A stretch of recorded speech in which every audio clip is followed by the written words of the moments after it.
how do I get rich? I borrow money and I buy assets with it.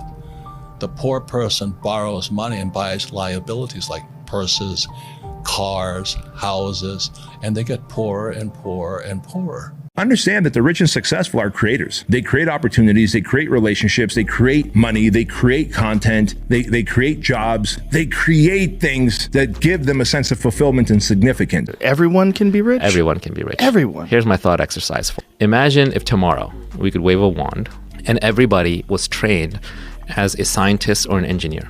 Everybody. Even if you weren't very good, you had enough understanding of computers, you could write some code, you could build some hardware. And don't tell me people can't do it, because they can. That's just the tyranny of soft expectations. That's just you looking down on somebody else. They can do it. They just have to be educated.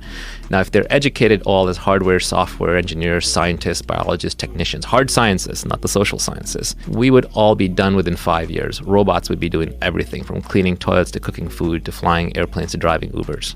And what would we be doing? We would be doing all creative jobs to entertain each other and researching science and technology. We would have wonderful lives. So it is really just a question of education, nothing else. I have been offered a pretty crazy one. You know, $1 billion if we could own the channel and the companies and stuff like that. You've been offered $1 billion for your YouTube channel. Well, with all the companies, yeah. But if I took it seriously, it would have been like, okay, let's figure it out. Would that make you the youngest billionaire? Would that beat Zuckerberg?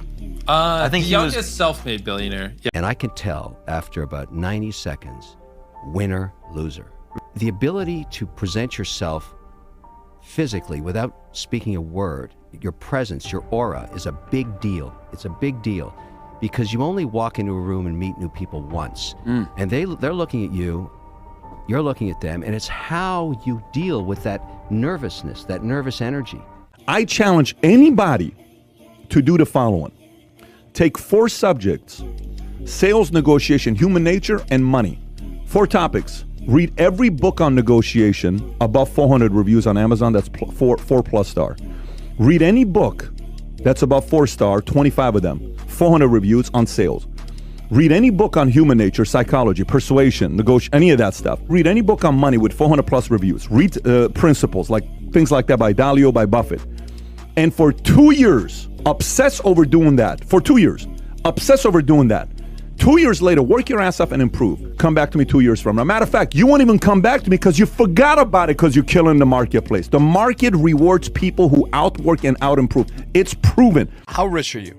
Very. Now, when I say very, the average income in the US is $54,000, $55,000. The top 1% of earners in America make $450,000 a year and above. If you make $450,000 a year in America, you are very, very, very wealthy. We don't even begin to think somebody's got anything going on if they don't make $1 million a year. And $1 million a year in all the craziness now feels like nothing.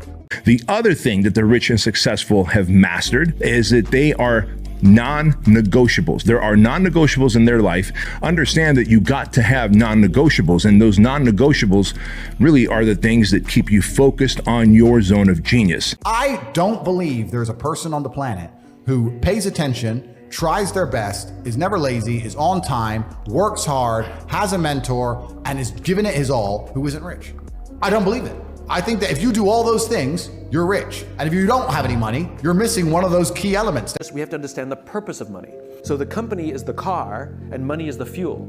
So I don't care how amazing your just cause is and how wonderful your culture is. If you have no money, you don't go anywhere. You might have bought the most beautiful car. You got no gas, you got nowhere to go. The purpose of a car is not to buy gas. The purpose of a company is not to make money.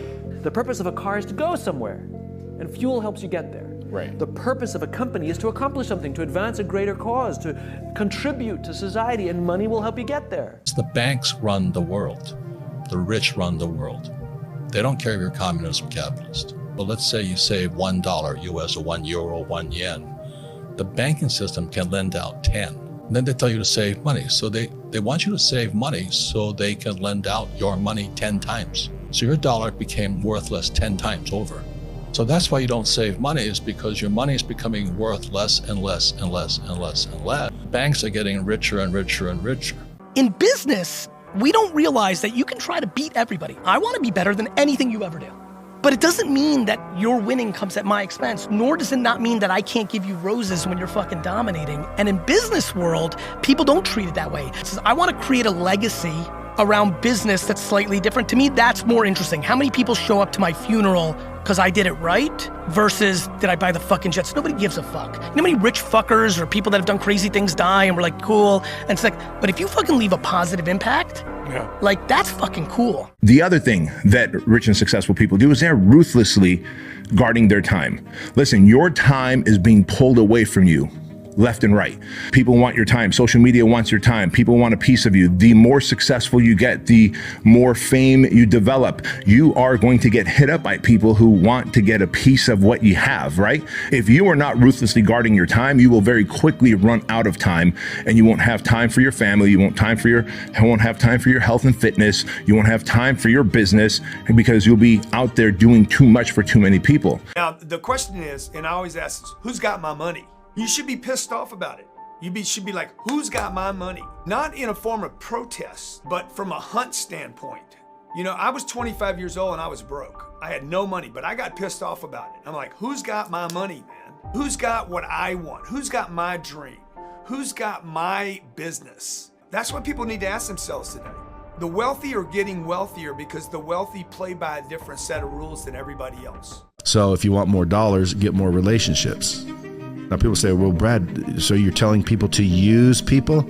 See, again, you can see it negatively, but yes, we should use each other. Mm-hmm. If I could use you to make $10 million and you could use me to make $10 million, why wouldn't we use each other? Yeah. You know, people are like, oh, that's negative, that's bad, you shouldn't use people. You're listening to all this nonsense we've been taught all these years. A lot of people figure out, you know, what do I need to learn to be rich? A lot of you need to unlearn some shit. I've told students, if when they got out of school, they got a punch card with 20 punches on it, and that's all the investment decisions they got to make in their entire life, they would get very rich because they would think very hard about each one. And you don't need 20 right decisions to get very rich. You know, 4 or 5 will probably do it over time. Don't settle for average. Please don't, okay? Because you'll look back one day when you're old and gray, almost like I am, right? And you'll say, you know what, that frickin' sucked. Because those few moments in my life when I was extraordinary, that was when I felt most alive. You go through, like, you have one life to live, right? Just go for it. And don't settle for anything less than total and utter excellence. People say, well, money is not that important to me. Then if money is not that important to you, money is not important to you. I don't care about money. The money doesn't care about you. The word does become flesh. Or I'll never be rich. Or the favorite one is the rich are greedy. It's the poor that are greedy.